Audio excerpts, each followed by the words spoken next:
Baik, kita akan bahas materi tentang variabel dan tipe data ya.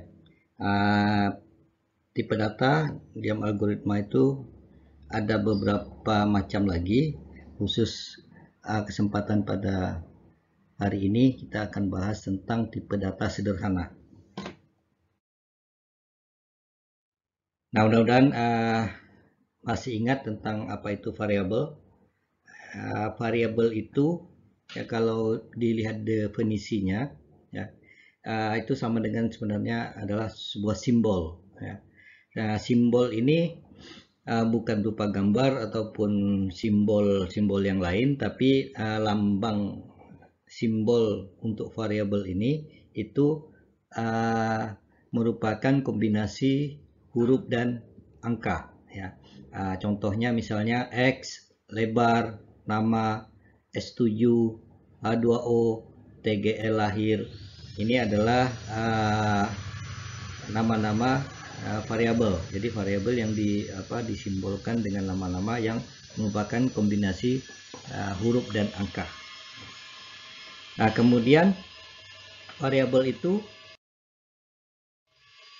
bisa menyimpan suatu nilai ya, dan nilainya itu bersifat sementara, tidak permanen, tapi begitu programnya selesai maka nilai tersebut akan hilang ataupun juga bisa berganti-ganti ya.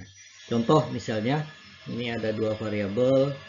Variabel yang pertama namanya lebar ya, nilai yang disimpannya itu hanya satu, yaitu 33.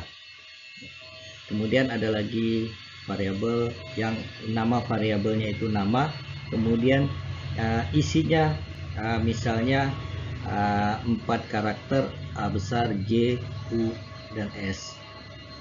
Ini adalah contoh-contoh variabel. Jadi variabel itu bisa menyimpan suatu nilai yang bersifat sementara. Kemudian variabel itu memiliki ketentuan. Nah, ini yang penting. Dia harus ditentukan nilai apa saja yang bisa disimpan di variabel tersebut dan rank nilainya ya, yang mampu disimpan oleh variabel tersebut. Jadi ada dua, nilai apa yang bisa disimpan dan rank nilainya. Nah, ini sebagai contoh, misalnya ada satu variabel yang tipenya byte, itu hanya bisa menyimpan nilai berbentuk angka, jadi tidak bisa karakter dan lain sebagainya. Dan dia juga memiliki rank. Kalau byte itu ranknya 0 sampai 255. Nah, jadi misalnya umur itu kita definisikan sebagai byte ya. Kemudian diisi nilai minus 33, itu tidak bisa karena itu di luar dari ranknya. Ya. Kemudian kalau umur yang tipenya byte kita isi dengan Agus, itu juga tidak bisa. Mengapa? Karena nilainya bukan nilai angka. Ya, jadi yang bisa ada dua syarat. Jadi nilainya harus benar ya, dan juga ranknya harus masuk. Kemudian ya memiliki ketentuan operasi apa saja yang bisa dikenakan padanya ya. Nah, kalau misalnya umur itu tipenya byte misalnya, operator tambah itu bisa dilakukan, umur sama dengan umur ditambah 1, itu bisa.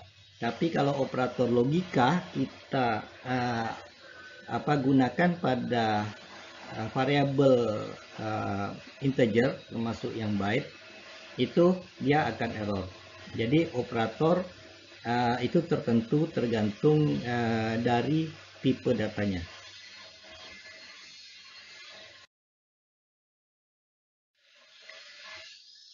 Sekarang kita lihat tentang deklarasi variabel.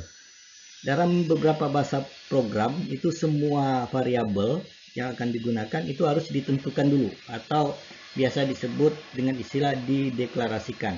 Tipenya ya, tipe datanya itu harus dideklarasikan. Contoh yang paling gampang kalau kita menggunakan bahasa Pascal itu harus dideklarasikan, tapi kalau kita menggunakan misalnya bahasa Perl, kemudian bahasa misalnya Python, itu tidak perlu dideklarasikan. Deklarasinya otomatis saat kita memberikan nilai pertama pada variabel tersebut. Nah, jadi apa artinya menentukan tipe data variabel? Artinya itu menentukan batasan nilainya dan jenis operasi yang bisa dikenakan padanya. Itu intinya kalau kita menentukan tipe data variabel. Nah, kita lihat contoh dalam bahasa program. Di sini ada dua contoh, Pascal dan Python. Dalam Pascal itu jelas harus dideklarasikan dulu. X dan Y-nya itu dideklarasikan sebagai tipenya adalah integer. Kalau tidak dideklarasikan, programnya akan error.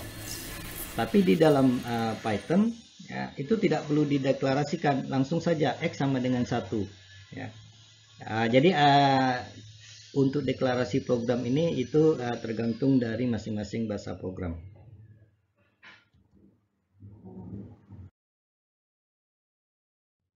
Nah, ini tipe-tipe data ya, ada 3 macam tipe data yang sederhana, terstruktur, kemudian pointer. Pada pembahasan kali ini kita hanya batasi untuk tipe data sederhana. Selanjutnya nanti akan kita bahas tipe-tipe yang lain.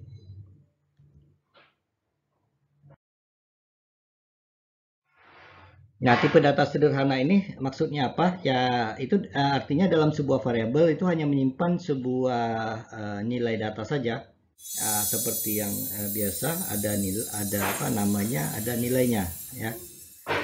Cara memasukkan nilainya, misalnya P sama dengan 10, berarti nilai 10 dimasukkan ke variabel P.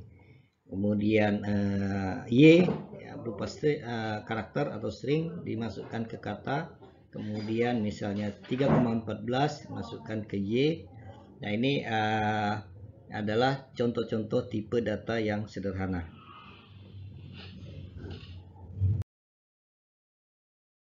Sekarang kita bahas satu persatu. Yang pertama, tipe data integer. Apa itu tipe data integer? Tipe data integer itu adalah tipe data untuk bilangan bulat ya, yang biasa kita kenal sehari-hari bilangan bulat ya, atau biasanya bukan pecahan ya, juga tidak memiliki titik desimal. Itu maksud dari integer ya. Tapi integer ini ada kelompok-kelompoknya juga ya. Kalau kita lihat di sini, kelompok-kelompok ini bisa berbeda antara satu bahasa pemrograman dengan yang lain, tapi secara umum itu tipe dari integer atau bilangan bulat ya, itu bisa dibagi atas 5 tipe. Yang pertama tipenya byte ya. Kemudian batas nilainya, ranknya tadi 0 sampai 255. Jadi kalau suatu variabel kita deklarasikan sebagai byte, kemudian kita masukkan nilai 256, dia akan error ya.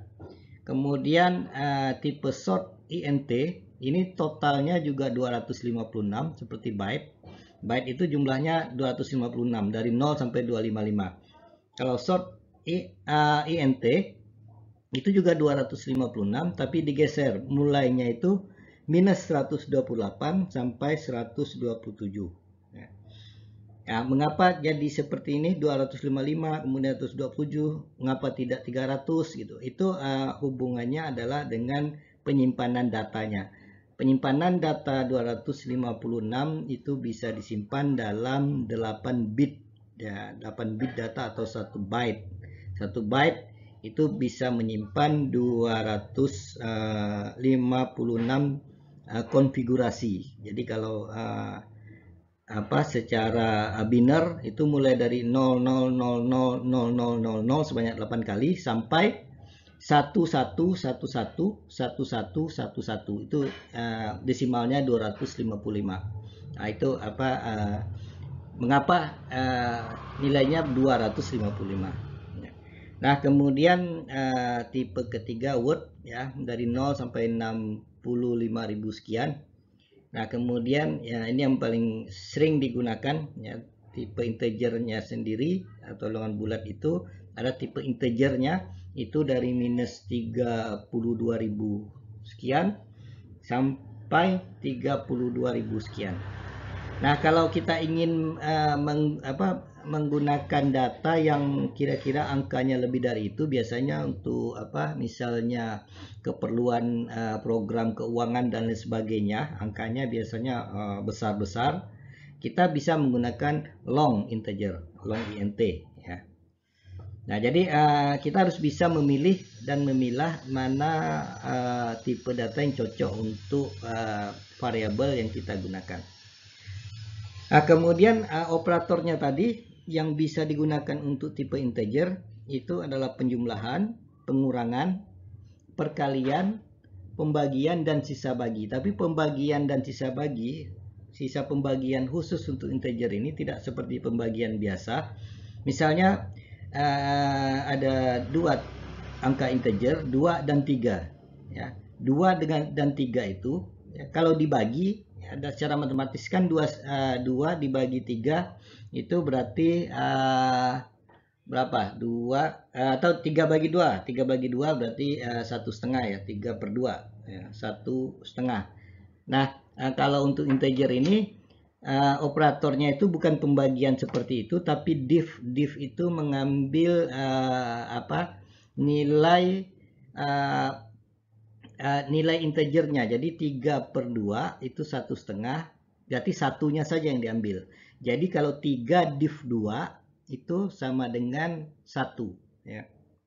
Kalau 2 div 3 berarti dia 0 nilainya. Nah, jadi diambil nilai integernya. Mod itu adalah sisa pembagiannya. Jadi misalnya 3 div 2 itu nilainya adalah 1, sisanya adalah 1 ya. Ini akan kita bahas nanti lebih mendalam pada contoh-contoh pemrograman.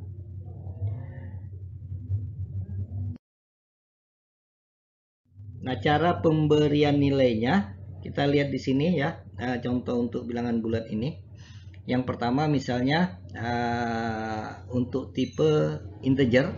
Ya, kalau kita lihat tipe integer itu antara minus 32.000 sampai 32.000-an ya. Nah, kalau kita masukkan nilai X misalnya sama dengan minus 234, maka ini bisa dilakukan karena masih masuk dalam rank integer. Kalau kita masukkan nilai 35.000, nah ini akan salah. Ya, ini akan salah. Mengapa? Karena ranknya itu batas atasnya adalah 32.767. Nah, kemudian misalnya kita masukkan Y sama dengan 256. Kalau tipenya integer, nah, apakah benar atau salah? Silakan dipikirkan sebentar. Baik, ya. Y sama dengan 256 itu bisa dimasukkan. Itu benar. Karena masih dalam rank. Kalau Y sama dengan minus 12, baik, Y minus 12 itu bisa juga karena masih masuk dalam rank. Kemudian Y 2,4, apakah bisa atau tidak? Ranknya itu antara minus 32.000 sampai 32.000. Baik, ini salah ya. Ini salah. Mengapa? Karena memang benar masuk dalam rank, tapi jenisnya salah. Ya, jenis integer itu harus bilangan bulat. Jadi yang terakhir itu tidak bisa. Jadi ada dua tadi kan. Yang pertama jenisnya betul. Kemudian yang kedua dia masuk dalam rank. Ya, dia ada dua. Ya.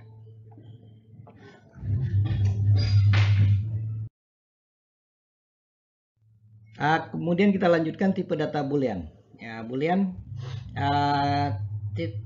untuk boolean ini dia cuma ada dua nilai saja, benar atau salah, 1 atau 0, true atau false ya. Hanya ada dua nilai yang ada pada nilai biner. Nah, kemudian kalau kita lihat contoh deklarasinya, misalnya A itu boolean, maka kita bisa masukkan nilai misalnya A sama dengan true atau A sama dengan false. Misalnya kita masukkan A sama dengan 2, itu tidak bisa. A sama dengan misalnya kursi juga tidak bisa. Ya. A sama dengan 0,5 juga tidak bisa. A itu kalau kita deklarasikan sebagai boolean, dia hanya bisa true atau false. Ya. Nah, kemudian operatornya ada 4 yang sering digunakan di sini ya. Yang unary itu artinya dia hanya bekerja pada satu variabel. Not ya. Misalnya A-nya true, kalau kita berikan operator not A, maka dia akan menjadi false ya.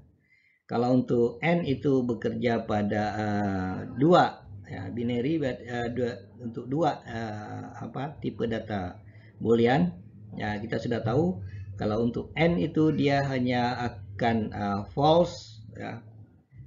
Dia hanya akan true kalau dua-duanya true ya. Dia akan benar kalau dua-duanya benar. Kalau hanya salah satu atau dua-duanya salah, maka dia akan salah. Kalau or, dia akan bernilai salah ya kalau dua-duanya salah. Kalau salah satu saja yang benar atau dua-duanya benar, maka nilainya akan benar. Kemudian ada XOR. XOR ini singkatan dari exclusive OR. Nah, ini agak berbeda dengan OR. Exclusive OR ini kalau kita misalnya analogikan, itu kita hanya bisa milih salah satu saja. Jadi misalnya merdeka atau mati. Ya. Jadi kalau mau merdeka ya merdeka, kalau mau mati ya mati. Tidak boleh milih merdeka juga, mati juga tidak boleh. Ya. Atau tidak merdeka tapi hidup, itu tidak boleh. Jadi hanya ada 2 pilihan, merdeka atau mati. Artinya ya, kalau salah satunya betul, salah satunya salah, maka nilainya betul. Ya. Jadi harus salah satunya betul, satunya salah, baru dia betul. Tapi kalau dua-duanya salah, maka nilainya akan salah. Atau kalau dua-duanya betul, maka dia akan salah juga. Ya. Kalau OR dua-duanya betul, itu nilainya menjadi betul. Tapi kalau XOR dua-duanya betul juga akan menjadi salah. Ya. Itu untuk XOR.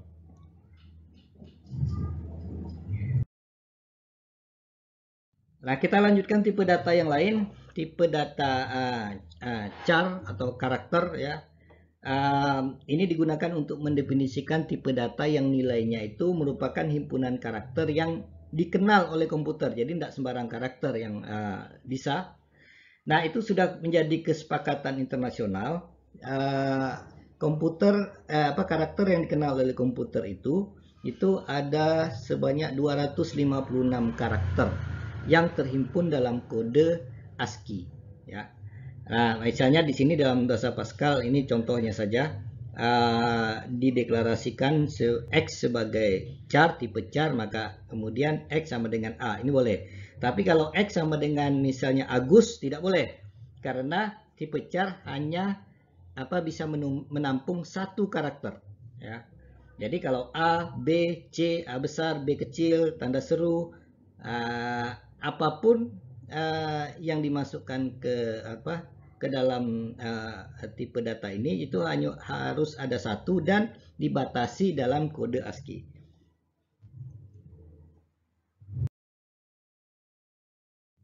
Nah, kode ASCII itu bisa kita lihat di internet banyak. Cari saja di googling ASCII. ASCII itu American Standard Code for Information Interchange. Nah, ini ada 256 kode ASCII yang dikenal oleh komputer. Selain ini itu tidak bisa ya. Ini kode-kodenya bisa dilihat. Ya, ini termasuk operator plus, minus, itu tuh kurang dari ya, lebih dari, angka termasuk 0 sampai 9. Kemudian titik 2, titik koma. Huruf besar ada, huruf kecil ada. Nah, ini tiap-tiap kode ASCII itu ada nilai ASCII-nya, dan ini standar secara internasional. Misalnya ASCII untuk misalnya spasi ya. Space itu maksudnya, space itu bukan artinya 5 karakter, tapi space itu maksudnya spasi ya. Karakter yang tidak nampak ya. Kalau kita ketik spasi, nah itu kodenya 32 ya. Misalnya 0 itu 48 dan seterusnya. Ini untuk tipe data char ya. Lagi tipe data yang lain, tipe data real. Tipe data real ini juga termasuk tipe data angka, sama dengan tipe data sebelumnya integer. Hanya bedanya kalau integer itu tidak bisa bilangan bulat, tidak bisa bilangan pecahan. Tapi kalau bilangan real itu bisa bilangan pecahan. Jadi tergantung kita membuat algoritma atau program. Kalau kita menentukan suatu fungsi atau kegunaan program yang memerlukan perhitungan pecahan, berarti jangan lupa gunakan tipe data real ya. Kalau tidak, cukup gunakan tipe data bilangan bulat atau integer. Nah, jadi bilangan pecahan ya. Nah, kalau dalam bilangan real ini kita formatnya itu beberapa literatur, beberapa program itu menggunakan format menggunakan E ya.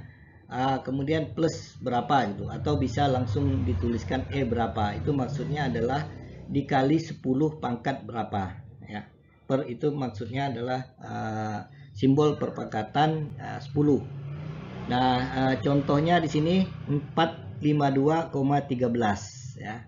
Nah, itu kalau dituliskan dalam model saintifik 45213 ya, E plus 2, artinya E plus 2 itu 4,5213 dikali 10 pangkat 2. 10 pangkat 2 itu 100. 100 dikali 4,5213 itu sama dengan 452,13 ya. Nah, kemudian tipe datanya ada beberapa juga, ada real, kemudian single, double, extended, com. Ini ada rank, rentang nilainya juga ya. Nah, kemudian operator yang bisa dilakukan pada data real, penjumlahan bisa, ini sama dengan integer juga penjumlahan bisa, pengurangan juga bisa, perkalian juga bisa, sama ini persis dengan yang integer, hanya bedanya di pembagian. Kalau di real pembagiannya ya pembagian yang biasa kita kenal dalam matematika ya. 3 dibagi 1, 3 dibagi 2, 1,5 dan seterusnya ya.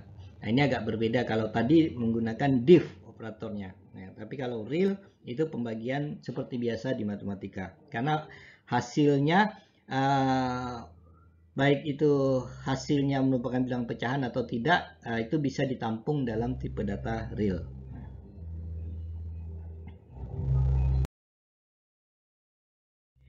Nah, kemudian tipe data berikutnya adalah string. Nah, string ini sebenarnya adalah gabungan dari beberapa karakter yang tadi ada 250 karakter di ASCII yang sebelumnya. Jadi beda dengan tipe data karakter. Tipe data karakter itu nilainya hanya bisa 1 karakter saja. Tapi kalau tipe data string itu bisa gabungan dari beberapa karakter ya. Nah, misalnya contohnya di sini halo. Halo ini ada 5 karakter ya. Kalau ini ada kesalahan nih ya. Kalau kita definisikan dengan X itu sebagai karakter, kalau kita masukkan X sama dengan halo, maka ini akan error ya. Mengapa? Karena karakter hanya bisa dimasukkan 1 karakter. Nah, untuk membenarkannya, nilai X di sini ya tipenya harus tipe string ya. Kalau tipe string itu bisa dimasukkan halo yang terdiri dari 5 karakter. Nah, kalau dalam pemrograman itu bisa berbeda-beda. Biasanya kalau karakter ini dituliskan di antara dua tanda petik, ya. Tanda petik itu bisa tunggal, bisa ganda, itu tergantung dari bahasa pemrogramannya. Kalau seperti ini adalah contoh dalam Pascal, ya, dengan satu petik tunggal.